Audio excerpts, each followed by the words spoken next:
దినము నేను నిన్ను జాతులకు జ్యోతిగా నియమింతును. అప్పుడు నా రక్షణము నేల అంచుల వరకు వ్యాపించును. యెషయా గ్రంథము 49వ అధ్యాయము 3వ వచనము 5వ వచనం నుంచి 6వ వచనం వరకు. యెషయా దేవుడి నుండి ప్రభు యేసుక్రీస్తు నుండి మీకు అనుగ్రహమును శాంతిని లభించును గాక. రెండవ పట్టణము పునీత పౌలు కొరింథీయులకు రాసిన మొదటి లేఖ 1వ అధ్యాయము 1వ వచనం నుండి 3వ వచనం వరకు. దేవుడు సంకల్పము వలన యేసుక్రీస్తు అపోస్తులని గాను పిలువబడిన పౌలును మరియు మన సోదరుడు సోస్తెనేసును కొరింథీయులనైన దైవ సంఘస్థులకు వ్రాయునది, మీకు క్రీస్తు యేసునందు పరిశుద్ధ పడపబడ్డారు.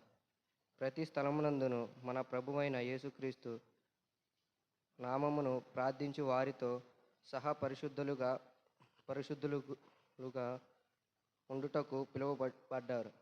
ఆయన వారికి ప్రభు మీతో ఉందురుగాక. పునీత యోహాను గారు రాసిన సువిశేషములోని భాగము. ప్రభువా మీకు మహిమ కలుగునుగాక. యోహాను శుభవార్త 1వ అధ్యాయము 29వ వచనము నుంచి 34వ వచనము వరకు.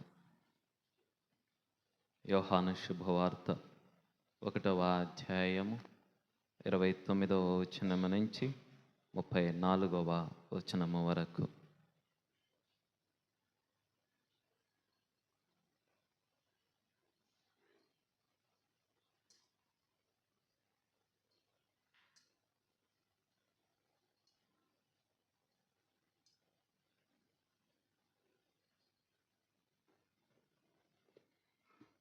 మరునాడు యేసు తన యొద్దకు వచ్చుటను చూచి, యోహాను, ఇదిగో లోకము యొక్క పాపములను పరిహరించు దేవుని గొర్రెపిల్ల.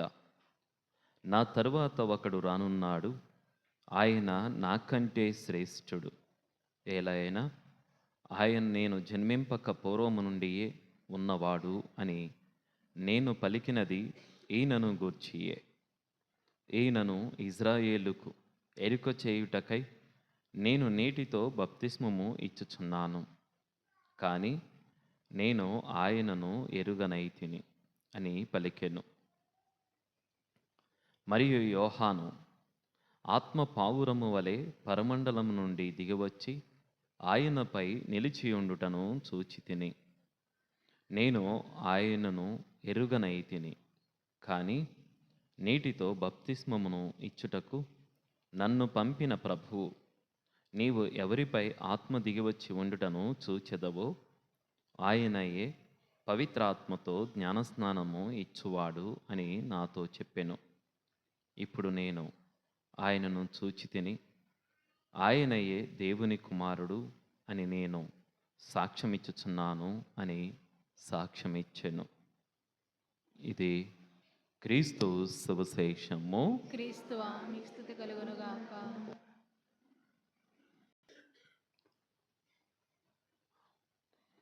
అందరూ బాగున్నారా? సంతోషంగా ఉన్నారా?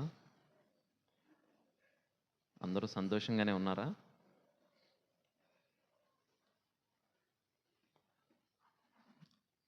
సంతోషంగా ఉన్నారా అనే మాటకి చాలా అంతరార్థం ఉంది. అంటే గత 3 రోజులుగా మనం చాలా బిజీగా ఉన్నాం కదా. ఈ 3 రోజుల్లో కాస్త డబ్బులు వస్తేనేమో సంతోషంగా ఉంటాం, పోతేనేమో ఓకేనా. అందుకనే సంతోషంగా ఉన్నారా అనే మాట అడిగాను. డబ్బులు వచ్చిన వాళ్ళు సంతోషంగా ఉంటారు, రాని వాళ్ళు కాస్త బాధపడుతూ ఉంటారు, పోగొట్టుకున్న వాళ్ళు బాధపడుతూ ఉంటారు. సరే, ఈరోజు క్రీస్తు ప్రభుని పరిచయం చేస్తూ ఉన్నటువంటి యోహాను, లేదా క్రీస్తు ప్రభుని గురించి యోహాను సాక్ష్యమిస్తూ ఉన్నాడు. ఇది ప్రధాన అంశం. క్రీస్తు ప్రభు గురించి సాక్ష్యం ఇచ్చేటటువంటి వ్యక్తుల్లో, అనగా ఆయన జననము నుంచి మనం చూస్తే క్రీస్తు ప్రభు గురించి మొట్టమొదటిగా మనకి పరిచయం చేసినటువంటి వ్యక్తి, పరిచయం చేసింది ఎవరు? క్రీస్తు ప్రభును గూర్చి. సరే, లూకా శుభవార్తలో దేవదూత మరియం గారికి ప్రత్యక్షమై ఏమని చెప్తుంది? అనుగ్రహ నీకు శుభము అని చెప్పి, నీవు గర్భవతివై అని రానున్నటువంటి క్రీస్తు ప్రభును గురించి మొట్టమొదటిగా పరిచయం చేసినటువంటి వ్యక్తి గాబ్రియేలు దూత. అవునా? ఆ తర్వాత మనం క్రీస్తు ప్రభుని గురించి, ఆయన కోసం ఎదురు చూసినటువంటి అన్నమ్మ,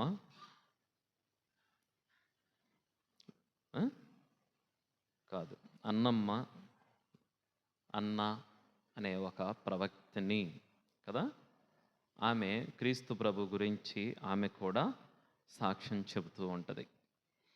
సో అక్కడి నుంచి ముగ్గురు రాజులు కూడా క్రీస్తు ప్రభువుని కోసం ఎతుక్కుంటూ వచ్చి, ఈయన దేవుని కుమారుడు అనేటటువంటి ఒక ప్రత్యక్షతను, అనగా క్రీస్తు ప్రభుని గురించి వాళ్ళు కూడా అక్కడ పరిచయం చేస్తారు. ఆ తర్వాత గొర్రెల కాపర్లు క్రీస్తు ప్రభుని గూర్చి సాక్ష్యం ఇస్తూ పరిచయం చేస్తారు. ముగ్గురు గొర్రెల కాపర్లు క్రీస్తు ప్రభు గురించి దగ్గరికి ఎత్తుక్కుంటూ వస్తారు, దేవదూత వాళ్ళకి చెప్పినటువంటి సమాచారం ప్రకారం. అవునా? గుర్తున్నాయి అవన్నీ క్రిస్మస్ టైంలో మనం జరుపుకునేటటువంటి. అయితే ఇక అక్కడి నుంచి క్రీస్తు ప్రభుని ప్రత్యక్షంగా మనకి పరిచయం చేస్తున్నది స్వయాన్న పరలోకమందున్న తండ్రి. ఏమని చెప్తాడు? ఈయన నా ప్రియమైన కుమారుడు. అనగా కుమారుని గురించి తండ్రి సాక్ష్యం ఇస్తూ ఉన్నాడు, లేదా ఆయన మనకి క్రీస్తు ప్రభువుని పరిచయం చేస్తూ ఉన్నారు. అక్కడ దాకా అయిపోయింది. ఇక యోహాను పరిచయం చేస్తూ ఉన్నాడు. యోహాను పరిచయం కొంచెం డిఫరెంట్గా ఉంది. యోహాను ఒకలాగా పరిచయం చేస్తాడు. దేవదూత ఏమో దావీదు సింహాసనాన్ని అధిరోహించేటటువంటి మెస్సయ్య యేసు ఆయన వస్తాడని చెప్పి ఒక రాజరికాన్ని దేవదూత ప్రత్యక్షం చేస్తుంది. అన్నమ్మ దేవుని కుమారుడి కోసం ఎదురు చూసినటువంటి ఆమె దేవుని ప్రత్యక్షత కోసం ఆయన దేవుడని చెప్తూ ఉంటుంది. ఇంకా ఈ ముగ్గురు రాజులు కానీ లేక గొర్రెల కాపర్లు కానీ దేవుని కుమారుడు అనేటటువంటి విషయాన్ని వాళ్ళు ప్రత్యక్షపరుస్తూ ఉంటారు. అంటే వాళ్ళు మనకి పరిచయం చేస్తూ ఉంటారు. కానీ పరలోకమందు ఉన్నటువంటి తండ్రి ఏమో ఈయన నా కుమారుడు అని చెప్పి ఆయన పరిచయం చేస్తాడు. ఈ పరిచయాలన్నిటికంటే భిన్నమైనటువంటి పరిచయం మనకి యోహాను గారు చేస్తారు. యోహాను ఏమని చెప్తాడు?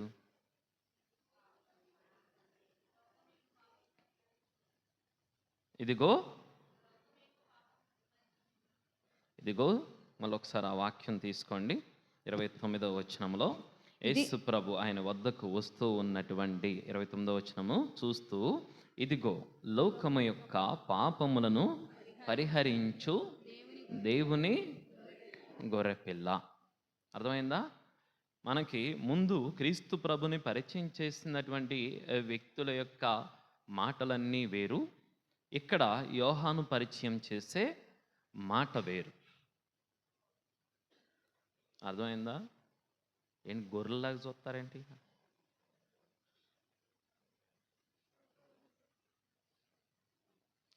ఎవరన్నా మిమ్మల్ని గొర్రెంటి ఊరుకుంటారా? అదే భాగ్యమ్మ సింహంలాగా ఉన్నావంటే ఆనందం వేరు కదా. అవునా? మనకి కండ్లు లేకపోయినా సింహం అనగానే ఆ కండ్లన్నీ ఉబ్బిపోతాయి. అదే గొర్రె అన్నాం అనుకో, మొహం అంతా ఎలిగిపోద్ది, అసలు ఆ మొహంలో కళబోద్ది, వేరే కళ వస్తుంది. అర్థమైందా?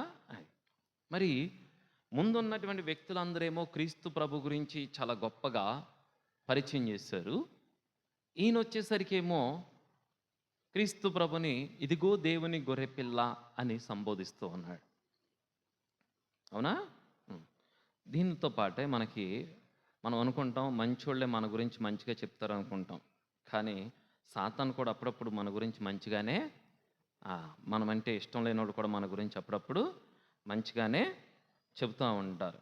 సో దానికి మనం ఒకసారి మార్కు శుభవార్త 1వ అధ్యాయము 24వ వచనంలో ఒక సాతాను దయ్యం పట్టినటువంటి వ్యక్తి దగ్గర ఒక ఆత్మ ఏ విధంగా దుష్టాత్మ, నజరేతు నివాసియగు యేసు మాతో నీకేమీ పని, మమ్ము నాశనము చేయ వచ్చితివా. చూసావా, మీకు అక్కడ నీవు దేవుని పవిత్ర మూర్తివని అరిచెను.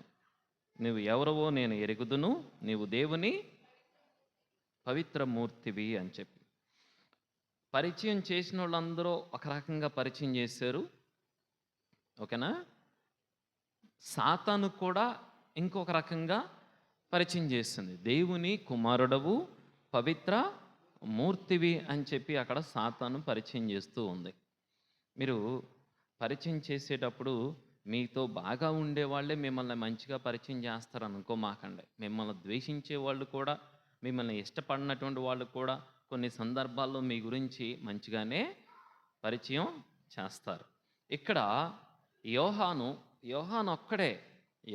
ఒక్కడే ఆయన్ని దేవుణ్ణి గొర్రె పిల్ల అని సంబోధిస్తాడు.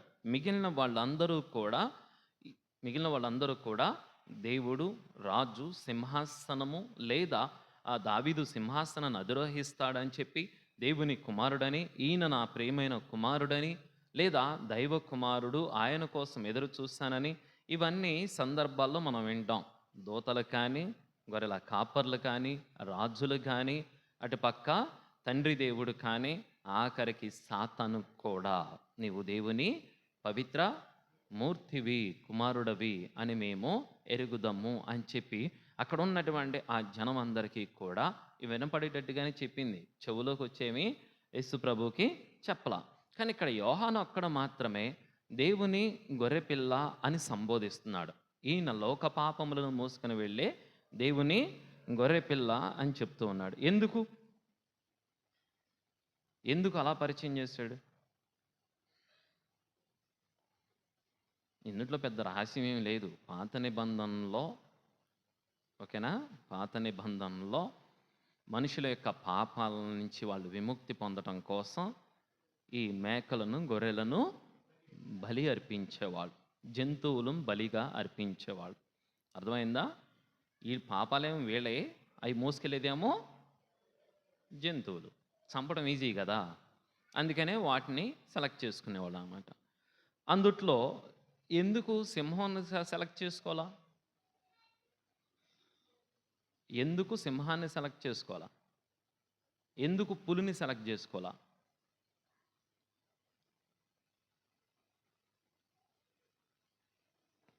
క్రూర జంతువుల్ని ఎందుకు ఎంచుకోలేదు?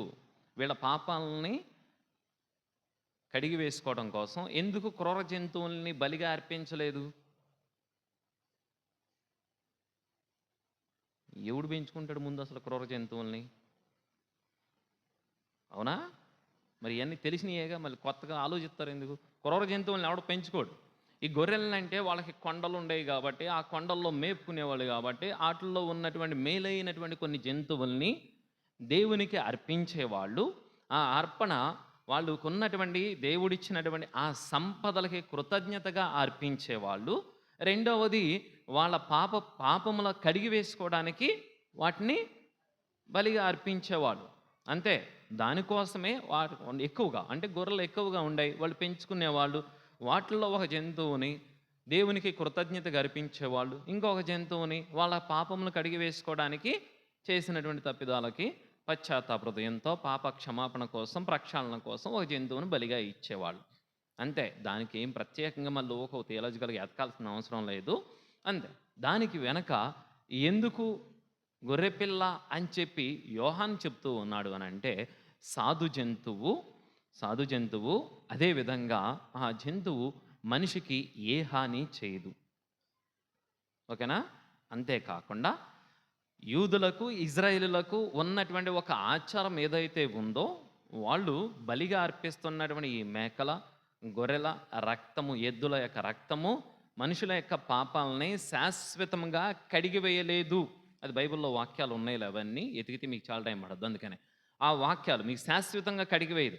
మిమ్మల్ని శాశ్వతంగా పాప విమోచనని చేసేటటువంటి దేవుని గొర్రెపిల్ల, అంటే శాశ్వతంగా నీ పాపములన్నిటిని కూడా కడిగివేసి తన భుజాల మీద మోసుకొని వెళ్ళేటటువంటి గొర్రెపిల్ల అని చెప్పి యోహాను గారు వాళ్ళకి సింబోలికల్గా, అనగా ఒక సూచనగా లేక ఒక ఉదాహరణగా వాళ్ళు ఏదైతే బలి అర్పిస్తున్నారో అది కాదు, ఆ గొర్రె కాదు మీకు మీ పాపాలను క్షమించేది, ఇదిగో మీ పాపాలను మోసుకెళ్ళేటటువంటి ఈ మానవుని యొక్క దేహము, దేవుని మానవుడై ఈ లోకానికి వచ్చినటువంటి ఈయన దేహము, ఈయన దేవుని గొర్రెపిల్ల, అంటే మీ పాపములను మోసుకొని వెళ్ళేటటువంటి లోకరక్షకుడు క్రీస్తు ప్రభు అని చెప్పి ఈయనను చూపిస్తూ చెప్తాడు.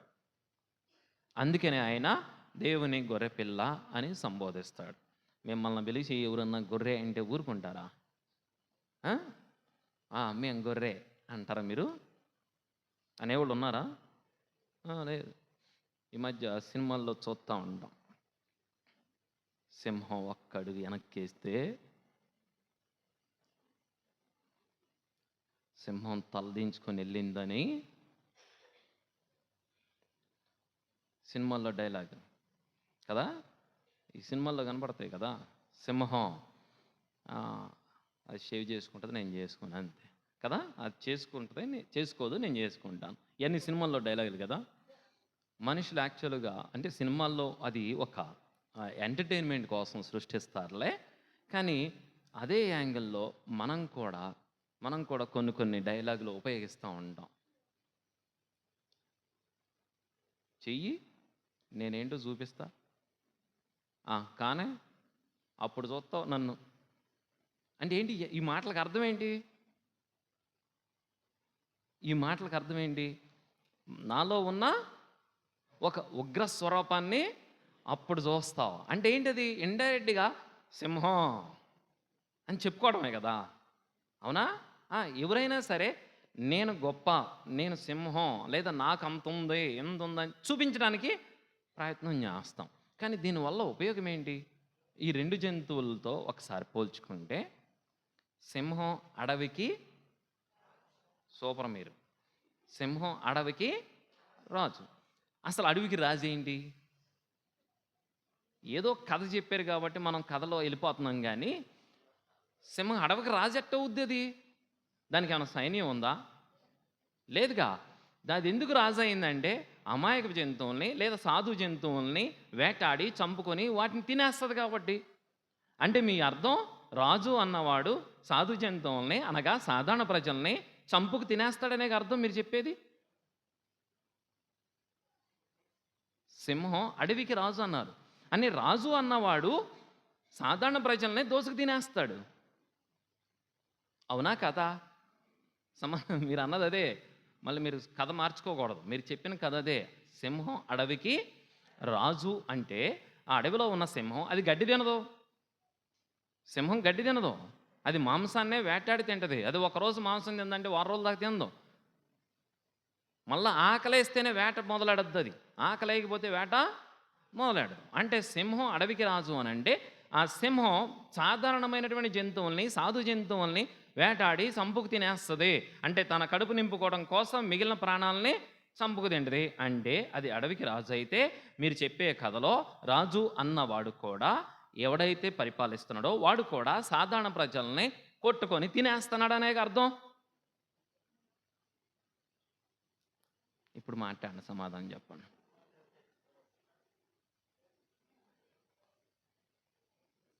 జరిగేది అదే కదా, ప్రస్తుత సమాజంలో జరుగుతుంది కూడా అదే కదా.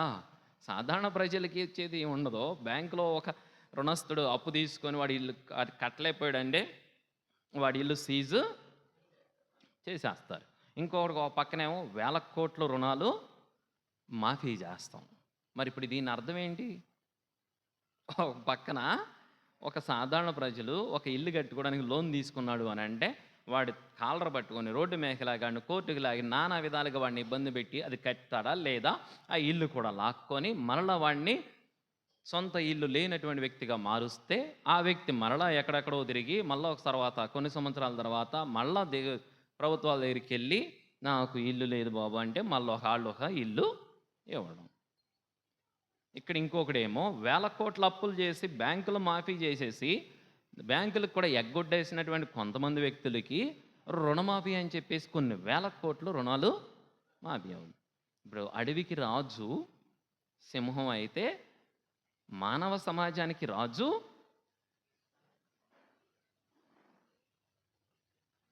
సింహ స్వభావమేగా, సింహానికి ఉన్న స్వభావమేగా. అయితే అలా జరిగితే సింహంకు ఏదైతే స్వభావం ఉంది, సింహ స్వభావం ఏంటి? ఇక్కడ జంతువుల్ని మిగిలిన జంతువుల్ని చంపుకొని తినేయటమే.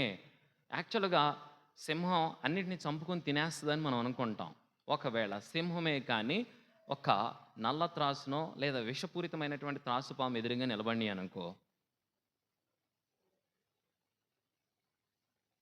త్రాసుపాము ఏం చేస్తుంది? ఒక కాటేసి కాముగా వెళ్ళిపోద్ది. తర్వాత సింహం పరిస్థితి ఏంటి? ఇప్పుడు రాజు ఎవరు? రాజు ఎవరు అక్కడ? ఓకేనా? ఏనుగు తొండంతో సింహాన్ని ఒక దెబ్బ తీసింది అనుకో, దాని పొట్టలో ఉన్న ఎముకలన్నీ ఇరిగిపోతాయి. అప్పుడు రాజు ఎవరు? ఓకేనా? ఒకవేళ సింహం నీటిలో దిగింది, మీకు ఒక కథ చెప్తాను, ఒక కథలాగా చెప్తాను. ఇప్పుడేనండి, సింహం అరుస్తే జంతువులన్నీ పారిపోతున్నాయి.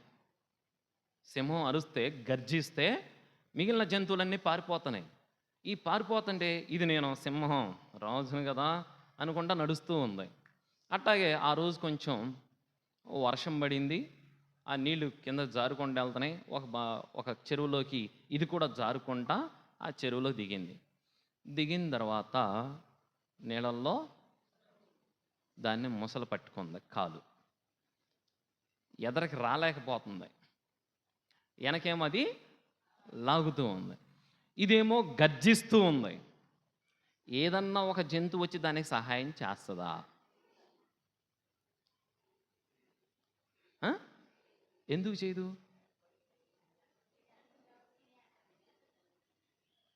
అడవికి రాజు కదా, రాజుకు సేనాధిపతి ఉండాలి కదా, రాజుకు సైన్యం ఉండాలి కదా. ఏమైపోయారు వీళ్ళందరూ? అదేం లేదు అక్కడ. ఇది గర్జిస్తుంటే సహాయం చేయాలన్న ఉద్దేశం ఉన్నా మిగిలిన జంతువుల్లో ఒక భయం ఉంటుంది. ఏం భయం? ఇది నన్ను ఎక్కడా తినేస్తుందో అని. మిగిలిన జంతువుల్లో ఆ భయం ఉంటుంది. ఆ భయంతో దాని దగ్గరికి వెళ్ళవు. అవి దాని దగ్గరికి వెళ్ళలేదంటే దాని ప్రాణం కూడా పోయినట్లే. ఎందుకంటే దాని వెనక ఇంకొకటి కాలు పట్టుకొని నీళ్ళలోకి లాగుతుంది. ఇప్పుడు అడవికి రాజు ఎవరు?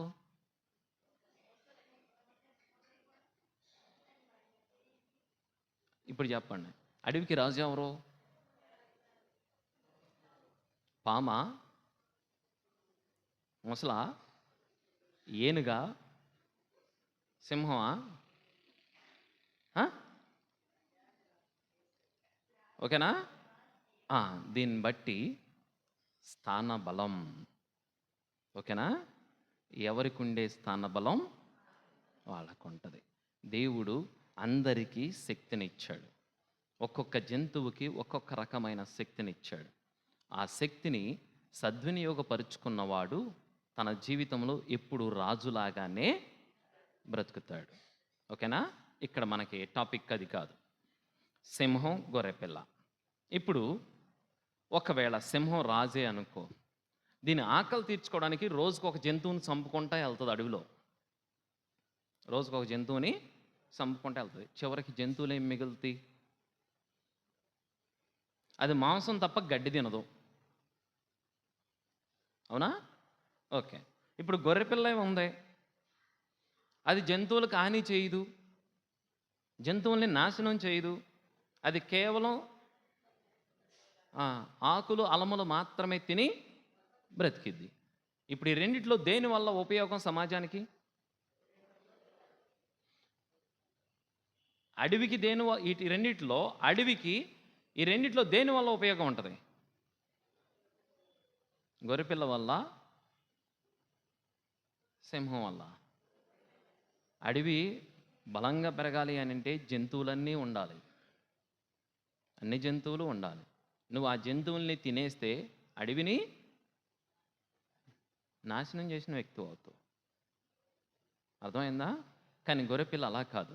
అది ఆకులు అలములు తింటూ తనతో ఉన్న ప్రాణులతో సహనం చేస్తూ తనతో కలుస్తూ వాటితో కలుస్తూ అడవి అభివృద్ధి కోసం నిరంతరం ప్రయత్నం చేస్తూనే ఉంటుంది. మరి భూమి మీదకే వద్దాం, పోనీ అడవిలోంచి బయటకు వచ్చేద్దాం. వచ్చేయండి ఒకసారి బయటికి, అడవిలోంచి బయటకు వచ్చేయండి. ఇప్పుడు మీరు అంత ఊహల్లో ఉండి ఉంటారు. మీరు గొర్రెల పోటీలు ఎప్పుడన్నా చూసారా? గొర్రె పందాలు అని మనకు కోడి పందాలే తెలుసు, గొర్రెల పందాలు తెలియదు కదా. గొర్రె పందాల గురించి మీకు తెలుసుకోవాలి. అవి కొమ్ములున్న గొర్రెలు గుద్దుకుంటాయి. పొట్టేళ్ళు అంటే గొర్రెలే, ఓకేనా? ఆ పొట్టేలు కానీ ఎదురుగా వచ్చిన సింహాన్ని ఒక్క పోటు పొడిస్తే సింహం దెబ్బకే ఉడుకుంటుంది. తెలుసా మీకు ఈ విషయం? గూగుల్లో సెర్చ్ చేయండి. గొర్రె తన తలతో ఒక దెబ్బ కొడితే సింహం ఏంటి దాని తాత అయినా సరే పడుకుంటుంది, అంత దెబ్బ తగులుతుంది. మరి ఇప్పుడు రాజు ఎవరో? మళ్ళీ మొదటికి వచ్చింది కదా, రాజు ఎవరు కదా? ఎవడన్నా గొర్రె అంటే గొర్రెముచ్చోళ్ళలాగా ఫీల్ అవ్వమాహండి. ఉన్నారు గొర్రెముచ్చోళ్ళు ఉన్నారుగా, భాగ్యమే గొర్రెముచ్చోళ్ళు కదా. ఓకే, అదే గొర్రె అంటే మనం ఫీల్ అవ్వకూడదు. అర్థమైందా? దాని యొక్క స్వభావం ఏంటి అని అంటే సమాజాన్ని నిర్మిస్తుంది, నాశనం చేయదు. సమాజానికి ప్రాణం పోస్తుంది, సొసైటీని అభివృద్ధి చేస్తుంది. అనగా తను జీవిస్తూ తనతో ఎదగాలని, తనతో కలిసి జీవించాలని కోరుకునేది గొర్రెపిల్ల. తనకి ఆహారంగా కావాలని కోరుకునేది సింహం. మిగిలిన జంతువులన్నీ నాకు ఆహారం కావాలని కోరుకునేది సింహం. ఈ జంతువులన్నీ కూడా నాతో కలిసి జీవించాలని కోరుకునేది గొర్రెపిల్ల. గొర్రెపిల్ల యొక్క స్వభావమే క్రీస్తు ప్రభువుది. కాబట్టి క్రీస్తు ప్రభు గురించి యోహాను ఇదిగో దేవుని గొర్రెపిల్ల, అర్థమైందా? ఇదిగో దేవుని గొర్రెపిల్ల అని చెప్పి క్రీస్తు ప్రభుని గురించి యోహాను గారు దేవుని యొక్క స్వభావాన్ని, భగవంతుడు ఆశించే స్వభావం, భగవంతుడు కోరుకునే స్వభావం, దేవుని యొక్క స్వభావం, దైవ స్వభావం, నాతో కలిసి ఇదిగో ఈ ప్రాణులందరూ, ఈ మనుషులందరూ కూడా జీవించాలి అని కోరుకునేది దైవ స్వభావం. నా కడుపు నింపుకోవాలనుకునేది స్వార్థ స్వభావం, సింహ స్వభావం. మరి రెండిట్లో ఏది మంచిది అని అంటే గొర్రెపిల్ల స్వభావమే మంచిది. సమాజం బాగుండాలన్నా, సమాజం అభివృద్ధి చెందాలన్నా, సమాజంలో సమానత్వం రావాలన్నా, సమాజం దేవుని వైపు నడవాలన్నా గొర్రెపిల్ల స్వభావమే మంచిది. కాబట్టే యోహాను కూడా ఆ స్వభావం గురించే బోధిస్తూ ఉన్నాడు, ఇదిగో దేవుని గొర్రెపిల్ల అని చెప్పి. మరి నువ్వు నేను సినిమాల్లో చూసినట్టుగా ఏదో ఎలవేషన్ ఇచ్చినప్పుడు గుర్తుపెట్టుకోండి, ఒరే సింహంతో పోల్చుకుంటున్నారు, మరి సింహం ఎక్కడ ఉండాలి? అడవిలో ఉండాలి. మరి మనుషుల్లో ఉందేంటి అని ఒకటి గుర్తుపెట్టుకోండి. మీరు ఏది సింహము ఏది రాజు అని ప్రశ్నించినప్పుడు దాని స్థాన బలమును బట్టి అది రాజు అవుతుందే తప్ప దొంగచాటిగా వచ్చి జంతువుల మీద పడి తోసుకొని వాటిని చంపి తినేటటువంటిది రాజు కాదు. అది రాజు కాదు, అది గుంట నక్క స్వభావం. గుంట నక్కలు అవి మానవ సమాజాన్ని నాశనం చేసేటటువంటి స్వభావాలు. క్రీస్తు ప్రభువుది ఆ స్వభావం కాదు కాబట్టే సింహము అని బోధించట్లేదు. అర్థమైందా? క్రీస్తు స్వభావం ఏది? మానవ సమాజాన్ని నిర్మించటం, మానవ సమాజాన్ని, మనిషిని కాపాడడం. అందుకనే కదా 99 గొర్రెలను కూడా వదిలేసి తప్పిపోయినటువంటి ఆ ఒక్క దానిని కోసం కూడా క్రీస్తు ప్రభు ప్రయత్నం చేస్తూ ఉన్నాడు. ఈ స్వభావం పెరగాలి కానీ స్వార్థ స్వభావం పెరగకూడదే. అందుకనే యోహాను క్రీస్తు ప్రభువుని గురించి ఆ మాట చెప్తూ ఉన్నాడు. స్వార్థ స్వభావం అంటే ఏంటి తెలుసా? ఇప్పుడు మీలో ఎంతమంది గొర్రె పిల్లలు ఉన్నారు, ఎంతమంది సింహాలు ఉన్నారని ప్రశ్న ఇస్తే మొత్తం సింహాలే. ఒక్కొక్కరిని అడిగితే సాతులూరు సింహం, సాతులూరు ఇంటి మీద సింహం బొమ్మ ఉంటుంది అక్కడ, వాళ్ళు సాతులూరు సింహం, వీళ్ళేం గొరుముచ్చు సింహం, వాళ్ళేం మేళం సింహం, అట్లా అందరూ సింహాలని పద్మనాభ సింహ, నరసింహ, ఈ సినిమాల్లో బ్రహ్మానందం డైలాగులు చెప్తూ ఉంటాడు చూసారా, ఆ టైపులో అట్లా మనం సింహాలమే తప్ప నిజంగా దేవుని గొర్రె పిల్లలం కాదు. నిజంగా క్రీస్తు ప్రభుని వెంబడించి క్రీస్తు ప్రభు యొక్క స్వభావాన్ని మనం అలవర్చుకుంటే జ్ఞానస్నానం ద్వారా మనము స్వీకరించినటువంటి ఆ పవిత్రాత్మ శక్తి ఏదైతే మనలో ఉందో అది మనల్ని సింహాలను చేయకూడదు, స్వార్థపూరితమైనటువంటి మనుషులుగా మార్చకూడదు. క్రీస్తు ప్రభు యొక్క స్వభావాన్ని మనం పెంచుకుంటూ క్రీస్తు ప్రభులాగా దేవుని యొక్క గొర్రెపిల్లగా మనం మారాలి. దేవుని యొక్క గొర్రెపిల్లగా మారి క్రీస్తు ప్రభుకి సాక్ష్యం ఇవ్వాలి, క్రీస్తు ప్రభుకి సాక్ష్యం ఇచ్చేటటువంటి వ్యక్తులుగా అవ్వాలి. ఆ స్వభావాన్నే క్రీస్తు ప్రభు మన నుంచి ఆశించేది కూడా. ఈరోజు ప్రత్యక్షంగా యోహాను క్రీస్తు ప్రభుని పరిచయం చేస్తూ ఆయన చెప్పినటువంటి మాట, నన్ను పంపినటువంటి వ్యక్తి నాకు చెప్పినటువంటి అంశం ఇదే. నన్ను పంపినటువంటి వ్యక్తి నాకు ఏం చెప్పాడు, ఎవరి మీద అయితే పవిత్రాత్మ వచ్చి దిగి ఉంటుందో ఆయనే దేవుని కుమారుడు, ఆయనే నీటితో కాదు బాప్తిస్మం ఇచ్చేది, ఆయన అగ్నితోనూ ఆత్మతోనూ ఆయన జ్ఞానస్నానం ఇస్తాడని నాకు బోధించాడు. ఇది యోహాను చెప్పే మాట. ఆ మాటనే అక్కడ శిష్యులతో చెప్తూ ఉన్నాడు, క్రీస్తు ప్రభుని చూపిస్తూ చెప్తూ ఉన్నాడు. మరి నేను క్రీస్తుని అనుసరిస్తున్నా, నన్ను పంపినటువంటి భగవంతుడు ఇదిగో ఈ స్వభావంతో జీవించమని చెప్తున్నాడని చెప్పి ఎప్పుడన్నా మనం ఆ స్వభావాన్ని ప్రదర్శించమ్మా? లేదు, ఆ స్వభావం కనపడదు. ఎంతసేపు సింహ స్వభావమే మందే. మనకు ఉండేటటువంటి స్వభావం ఎప్పుడు చూసినా సింహ స్వభావమే. మన అరుపులోనూ సింహమే, మన ప్రయోజనాల్లో సింహమే, స్వార్థంతో ఉన్న సింహమే, అంతే తప్ప నిజంగా క్రీస్తు ప్రభు యొక్క స్వభావము దేవుని గొర్రెపిల్ల అని ఏదైతే ప్రత్యక్ష సాక్ష్యం ఇచ్చాడో యోహాను, ఆ సాక్ష్యపూరితమైన స్వభావం మాత్రం మనలో కనిపించదు. అది లేదు, ఆ స్వభావం లేదు. ఆ స్వభావం ఉంటే నిజంగా ఊరెప్పుడో బాగుపడేది. ఆ స్వభావం ఉంటే ఊరు పక్కన పెట్టు, నీ కుటుంబం ముందు బాగుపడేది.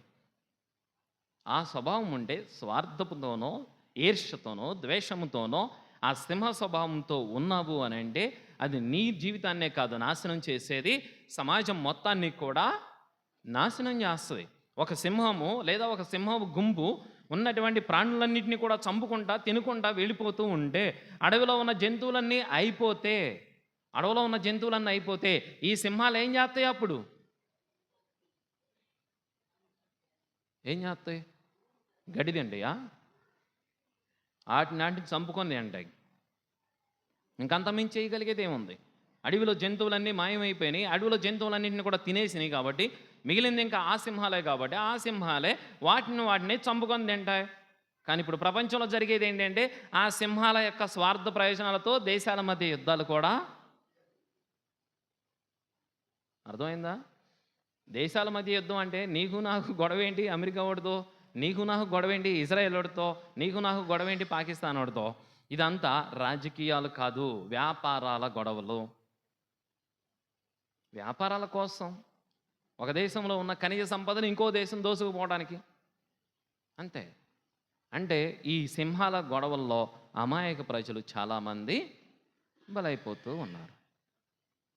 దీని నుంచే మనం బయటికి రావాలి. మనం ఎక్కడికో ప్రపంచం దాకా ఆలోచించే అవసరం లేదులే, కానీ మనం ఈడుపుగల్లోనే ఉందాం. ఎక్కడికో వెళ్ళమాకండి, ఈడుపుగల్లో ఉందాం. ఈడుపుగల్లోనైనా సరే మన స్వభావం ఎక్కడ ఉంది? దేవుని యొక్క గొర్రె పిల్ల అని చెప్పి యోహాను క్రీస్తు ప్రభుని గురించి ప్రత్యక్షంగా సాక్ష్యం ఇచ్చినప్పుడు నేను క్రీస్తు ప్రభు గురించి ఏ విధమైన సాక్ష్యం ఇస్తూ ఉన్నావు? ఏ సాక్ష్యం ఇచ్చాం? ఎప్పుడు మీరు క్రీస్తు ప్రభు గురించి సాక్ష్యం ఇచ్చారు? ఎక్కడ? ఏ రూపంలో మీరు సాక్ష్యం ఇచ్చారు క్రీస్తు ప్రభు గురించి? ఒక ఉదాహరణ చెప్పండి. నేను క్రీస్తు ప్రభు గురించి ఇదిగో ఈ విధంగా సాక్ష్యం ఇచ్చానని ఒక సంఘటన ఏదైనా చెప్పండి నాకు.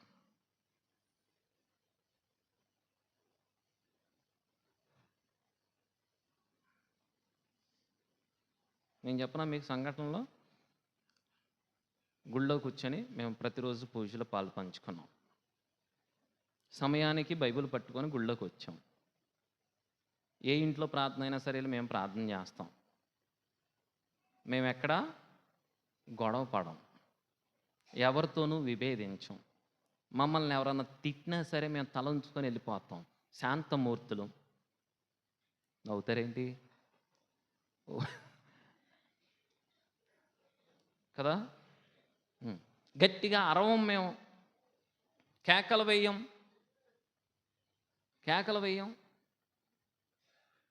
ఒకసారి చెప్పే కదా ప్రసంగం, ఆత్మ ఆవరించిన వాడు దెయ్యం గట్టిగా కేకలు వేస్తూ వదిలేసి వెళ్ళిపోయిందని. అప్పటి నుంచి కొన్ని కేకలు తగ్గినాయి, కానీ ఇంకా అక్కడక్కడ వినపడుతూనే ఉన్నాయి. గట్టిగా అరవము, ఎవరి మీద ఈర్ష్య చెందం, అసూయతో పనిచేయం, కుళ్ళుకోము కదా. ఇవేగా మీరు సాక్ష్యాలు, ఇవేగా మన సాక్ష్యాలు. ఈ లక్షణాలన్నీ కూడా మనలో ఉండే ఆ సింహ స్వభావం మనది. ఇంకా నువ్వు సాక్ష్యం ఎక్కడిస్తున్నావు క్రీస్తు ప్రభుకి? దేవదూత దగ్గర నుంచి పరలోకమందు ఉన్న తండ్రి, గొర్రెల కాపరులు, ముగ్గురు రాజులు, ఎలిసిలా ముగ్గురు రాజులు గుర్తున్నారు కదా. ఆ ముగ్గురు రాజులు, ఓకే, ముగ్గురు జ్ఞానులు అంటాం, రాజులు అంటాం. అన్న, పరలోకమందున్న తండ్రి, ఆ తర్వాత యోహాను, ఇంతమంది సాక్ష్యం చెప్పుకొచ్చారు కదా, ఆయనను గురించి వివరణ ఇచ్చుకుంటూ వచ్చారు కదా. మరి నువ్వు నేను ఏదన్నా ఒక సందర్భంలో నిజంగా ఆయన గురించి సాక్ష్యం ఇచ్చావా? సాములోని ఎవరన్నా తిట్టాడు అనుకో, వీళ్ళు సాక్ష్యం చెప్తారు అక్కడ బయటికి వెళ్ళి, వీళ్ళని ఏదో తిట్టాను, మాట్లాడుతున్నాను వీళ్ళతో, కొంచెం సీరియస్గా మాట్లాడుతున్నా. మీకు తెలుసా వాళ్ళిద్దరిని సాములూరు గుడికి రావద్దు అన్నాడు. మీ సాక్ష్యం అక్కడ బయట, వీళ్ళిద్దరిని గుడికి రావద్దు అన్నాడు అంట. బయట సాక్ష్యం మీరు సూపర్ సాక్ష్యాలు ఇస్తారన్నమాట. ఈ సాక్ష్యాలు బీభత్సంగా ఉంటాయి. లేదు వాళ్ళిద్దరిని తిట్టేనే అనుకో, మీకు తెలుసా వాళ్ళిద్దరు ఏదో చేశారా అండ, అందుకే సాములూరు మొహం మార్చేసి సీరియస్గా తిట్టేశాడు. సాక్ష్యం, ఈ సాక్ష్యాలు మనం ఇస్తాం. నిజంగా క్రీస్తు ప్రభు గురించి సాక్ష్యం ఏమి ఇవ్వాలి? నువ్వు క్రీస్తు ప్రభు గురించి నువ్వు ఇవ్వాల్సిన సాక్ష్యం ఏంటి? అది ఇవ్వం మనం. ఏంటి ఆ సాక్ష్యం అని అంటే, మనసును పదిలంగా ఉంచుకో. ఆ పదిలం అంటే ఏంటి అని అంటే, ఈర్ష్యతోనో, అసూయతోనో, స్వార్థంతోనో, ద్వేషంతోనో ఏ ఒక్క మాట కూడా నువ్వు మాట్లాడుకోకుండా, ఎవరి పట్ల నువ్వు అసూయ చెందకుండా, ఎవరి పట్ల ద్వేషభావాన్ని పెంచుకోకుండా, ఎవరిని నువ్వు అసహించుకోకుండా, ఎవరిని నువ్వు చిన్న చూపు చూడకుండా, అందరినీ సమదృష్టితో సమభావముతో నువ్వు చూడగలిగితే అది నిజంగా నువ్వు క్రీస్తు ప్రభుకి సాక్ష్యం ఇచ్చిన వ్యక్తి అవుతావు. అది ఉండదు మనకి. అంటే భాగ్యమ్మ 14 సంవత్సరాల దగ్గర ఉంటుంది, ఏదో చెప్పింది నా గురించి ఏదో చెప్పింది భాగ్యమ్మ. ఇది కాదు నువ్వు సాక్ష్యం ఇవ్వాల్సింది. నీ స్వభావం ఒకరి పట్ల ఒకరు ప్రేమతో, ఆప్యాయతతో, అనురాగముతో ఉంటూ నీవెదుగుతూ, తానెదుగుతూ ఎదగనిచ్చేది దైవ స్వభావం. అందుకనే యోహాను క్రీస్తు ప్రభుని సర్వేశ్వరుని గొర్రెపిల్ల, దేవుని గొర్రెపిల్ల, తాను ఎదుగుతూ ఎదగనిచ్చేది దైవ స్వభావం, అది గొర్రెపిల్ల. తాను ఎదుగుదల కోసం ఇతరులను నాశనం చేసేది సింహం. అందుకే మనకి నూతన నిబంధనలో సింహాన్ని సాతానుతో పోలుస్తూ ఉన్నాడు. ఒక్కసారి మనం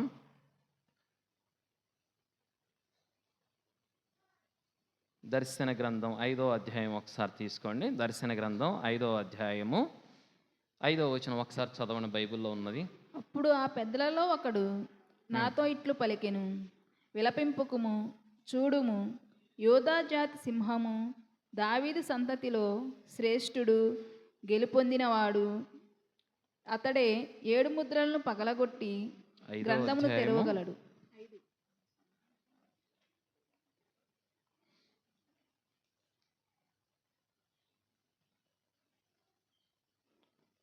మొదటి పేతురు 5:8 చదవండి. మొదటి పేతురు 5:8.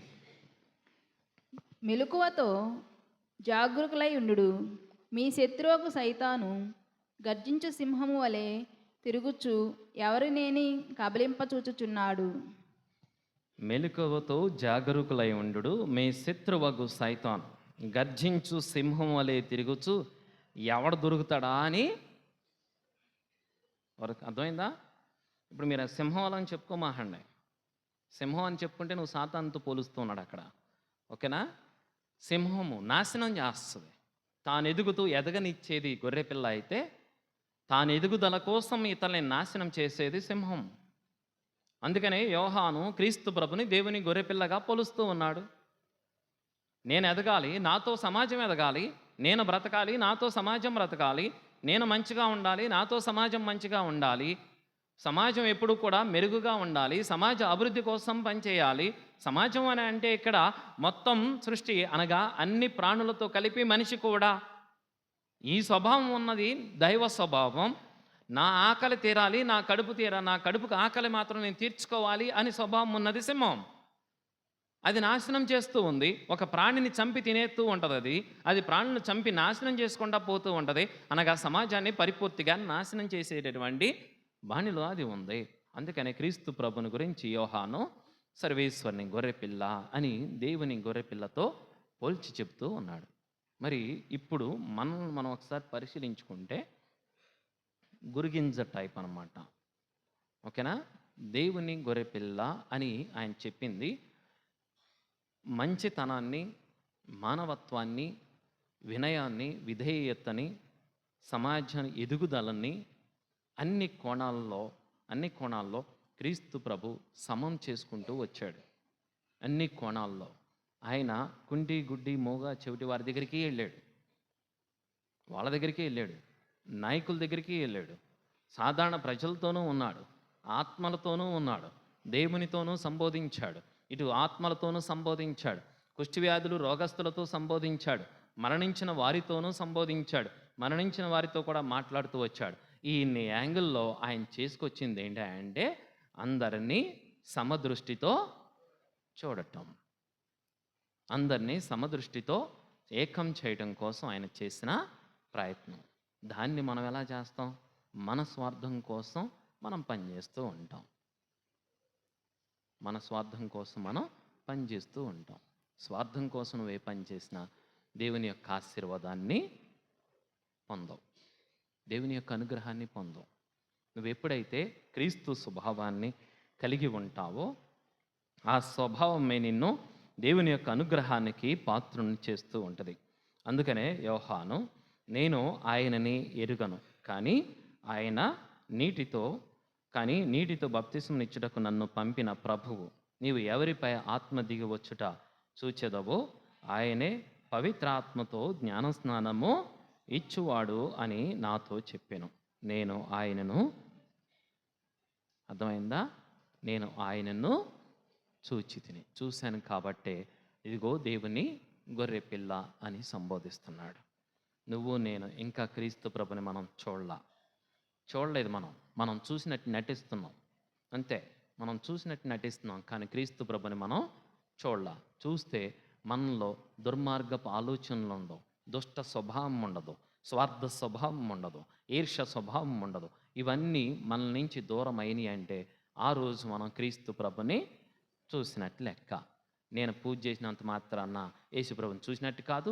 మీరు పూజలో పాలు పంచుకున్నంత మాత్రాన మీరు క్రీస్తు ప్రభుని చూసినట్టు కాదు. ఎప్పుడు మనం క్రీస్తు ప్రభుని చూడగలుగుతామంటే మనలో ఉన్న ఈ దుష్ట లక్షణాలన్నిటి నుంచి బయటకు వస్తామో అప్పుడు మనం క్రీస్తు ప్రభుని చూసిన వాళ్ళం అవుతాం. నేను ఆయనను ఎరుగను అని చెప్పినటువంటి వ్యక్తి నేను ఆయనను చూచితిని అని చెప్పి ప్రత్యక్షంగా సాక్ష్యం ఇచ్చాడు. అది ఎప్పుడు సాధ్యమయ్యా అంటే ఇదిగో నీలో ఉన్న ఈ స్వభావము, ఈ సింహ స్వభావం ఎప్పుడైతే వదిలి బయటకు వస్తావో అప్పుడు మనం నిజంగా దేవుణ్ణి చూడగలిగేటటువంటి స్థాయికి వెళ్తూ ఉంటాం. కాబట్టి ఈరోజు ప్రత్యేకంగా మనము నేర్చుకోవాల్సింది ఏంటి అంటే క్రీస్తు ప్రభు యొక్క స్వభావము ఇదిగో నాశనపూరితమైనటువంటి స్వభావం కాదు, నిర్మాణమైనటువంటి స్వభావం. తాను ఎదగనిచ్చేటటువంటిది దైవ స్వభావం, దేవుని యొక్క వ్యక్తిత్వం. తాను ఎదుగుదల కోసం ఇతరుల్ని నాశనం చేసేది దుష్ట స్వభావం, సాతాను స్వభావం. కాబట్టి దాని నుంచి మనం బయటకు వచ్చి దేవుని యొక్క స్వభావంలోకి, దైవ స్వభావంలోకి ప్రవేశించడానికి ప్రయత్నం చేస్తూ క్రీస్తుకి సాక్షులుగా నిలబడడానికి ప్రయత్నం చేద్దాం. క్రీస్తు ప్రభువుకి సాక్ష్యం ఇవ్వాలి. ఆ సాక్ష్యం నీ మాటలో ఉండాలి, నీ తలంపులో ఉండాలి, నీ ముఖ కవళిల్లో కూడా ఉండాలి, అది నీ పనుల్లో ఉండాలి. క్రీస్తుకు సాక్ష్యం ఇవ్వటం అంటే అర్థమైందా? దాన్ని మనం పెంపొందించుకోవడానికి ప్రయత్నం చేద్దాం. అలాంటి స్వభావం మనకి ఎప్పుడు వస్తుందో అప్పుడే మనం నిజంగా క్రైస్తవులం అవుతాం. క్రీస్తు ప్రభు యొక్క అనుగ్రహాలను, అలాంటి స్వభావాన్ని పెంపొందించుకోవడానికి భగవంతుని యొక్క ఆశీర్వాదం ఇవ్వమని మనసారా వేడుకుందాం. అందరం లేచి నిలబడి విశ్వాస సంగ్రహం చెప్దాం. పరలోకమును